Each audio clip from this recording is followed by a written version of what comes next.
Ilang araw bago ang Pasko, mas tinutukan ng Police Regional Office 7 ang kanilang security operations para matiyak ang ligtas, mapayapa at maayos na pagdiriwang ng Pasko at Bagong Taon sa buong Central Visayas.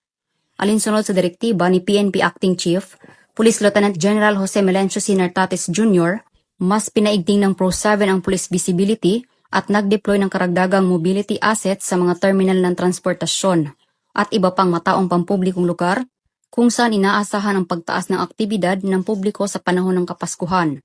Ayon kay Police Brigadier General Rodrigo A. Maranan, Regional Director ng Pro 7, layunin ng mas pinaigting na mga hakbang sa seguridad ang masigurong ligtas at maayos ang publiko sa gitna ng inaasahang pagdagsa ng mga manlalakbay at turista.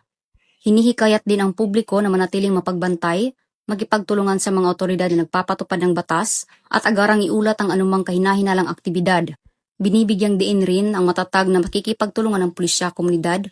Ito ay mahalaga sa pagpapatiyak ng isang ligtas at makabuluhang pagdiriwang ng Kapaskuhan.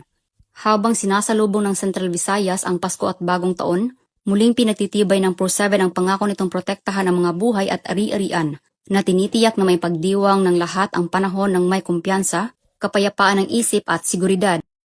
Mula dito sa Central Visayas, ako inyong Police News Network Correspondent, Patrolwoman Torami Asares, alagad ng batas, tagataguyod ng Balitang Pulis.